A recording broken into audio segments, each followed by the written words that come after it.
is when I noticed it. I've been caught in that intersection simply because I go home that way. I don't know, Bill, if you've been caught in that area also, but we're simply requesting right now that the 2 parking spaces on the south side be eliminated. And the state is more than willing to go along with that. Now you might ask why we didn't do it last time, during last administration. At that time, there was what kind of businesses there? It's still the same 2 businesses, the Martial Arts Academy and the photography shop. But wasn't there also a clinic there of some sort? Well, the free clinic is still there, which I understand they're moving probably in June, July. So, nevertheless, that traffic will no longer be there.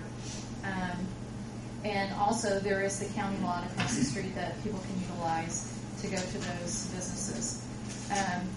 Also, the traffic committee would like to request that, last time we approached about the one-way street, we thought it would be only fair for those businesses to be aware of it by, seeing it in the newspaper, giving them a chance to come in and speak there if they wish to, before we take it any further. It's only fair to give them the right to have some notice about the parking situation instead of, going to their business that one day and finding out there's yellow paint in front of their business. So we had one business that had concerns last time, right? And with that concern, and then the clinic being there, if my memory serves me correctly, the reason we didn't eliminate all the parking at that time was because of the clinic there and the concern that the one owner had. Larry probably remembers that. I did speak with Shane Smith. He's the one that owns the Martial Arts Academy there about the issue. Talked to him, and he said mainly what they use that parking spot for is parents drop kids off, so they don't have to cross the street. But they do have the alley there that they can use to drop them off. He said the majority of the parking that's right there is actually for the bow shop right there. And I remember the last time that Sherwin-Williams made the same comment that if they have people coming in with, big orders that they load them usually off the alleyway. They'll park there temporarily in the alleyway so they can load customers. But it would make the flow of traffic much smoother through there if there wasn't any parking there. I've seen it backed up all the way back to Gibson's or that Melody Mart or whatever. Yeah. Right there, if not past further. And then you got cars in the intersection waiting for either that car to move or somebody to go around it where they get around. Because it only leaves you, 3 or 4 feet to try to move around it and get in the turn lane. That's pretty bad. And I know, like Kathy said, NDOT would rather see it than no parking there. But they will abide with what we believe is the right way to go. Without parking. Would you still be able to drop kids off there if there's no parking? There's the alley right there now, so they can pull in the alley and drop them off right there in the alley. Oh, okay. It's right there. Your business is right on the corner. It's on the east side of the. So the current property owners don't have any objection to this? We have not contacted them. This one we're going to bring it up. We're bringing it up this evening. Okay. Next month we will probably come with an ordinance. And with the publicity that Mr. Hornigan will give us, hopefully they'll see it in the newspaper, and then I'll give them an opportunity to call into the mayor's office or my office or anyone on the traffic committee. It's only affecting the 2 or 3 businesses. Exactly. Right. Just send it in flatter. It's all the same property owner. Technically, I had to send it to the property owner. Okay. So the property owner owns basically that whole block except the tiki bar.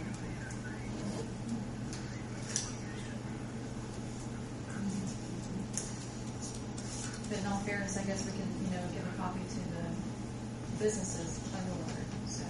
I mean, I think I'd only be fair to do it, and if they do have an objection or a concern, they can bring it to the next meeting. True. Anything else, council? Thank you, Kathy. Thank you. Thanks for changing the agenda.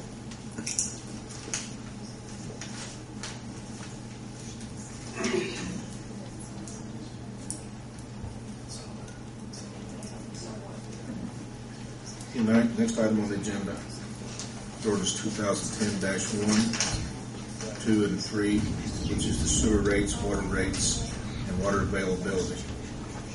Third readings. And the water availability is only for the new 10-inch meter, correct? That's the only thing that affects. Does the council have a discussion on this?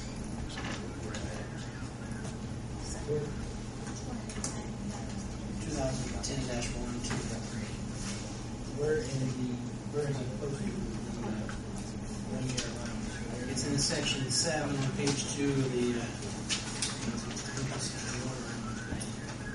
it basically, bill reads, on or before February 1st, preceding the May 1st effective date as set forth herein, the common council shall review the financial condition of the utility, and it's, basically, you're going to review it by February 1st before it goes effective on May 1st.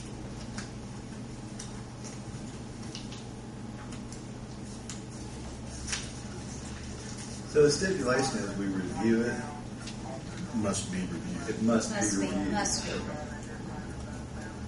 It's not if a person says he could and changed it to must. And then by a majority vote may delay or reduce.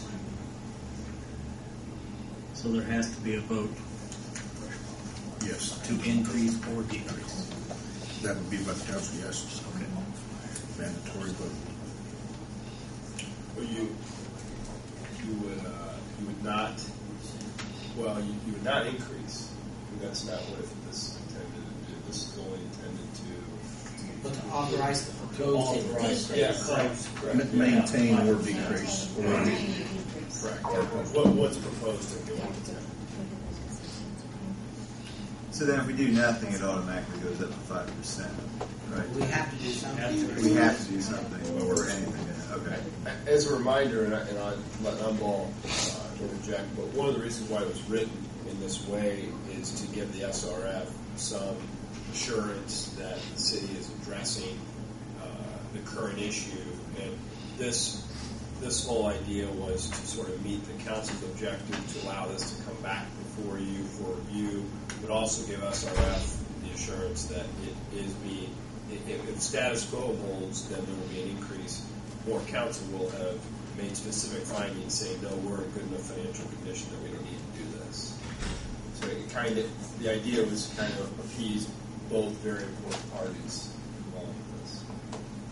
And basically where we're going to do this is look at the revenue and see where we're at on our depreciation lines, where we're at on our SRF reserves, things we have to have.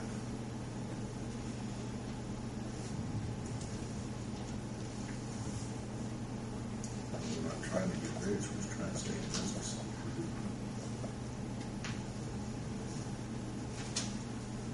Well, do we need to, can we do all three at one time, or do we need to do them separately, or what? If you make the motion, get a second, you can.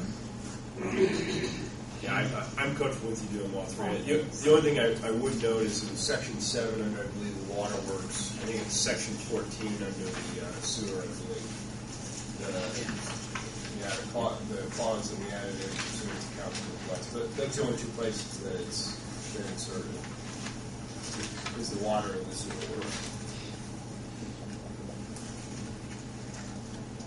I'll make a motion to pass ordinance 2010-1, -2, and -3 on the third reading as amended. Second. Any more discussion, council? Hearing none, roll call vote, please, Jim. Herb, Yes. Bill, Yes. Darrell, Yes. Jamie, Yes. Helen. Yes. So passed in third reading. Thank you, council.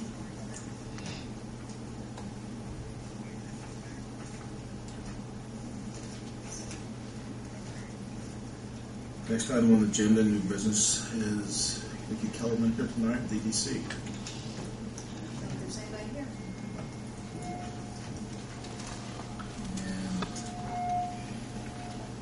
And from Echo 15.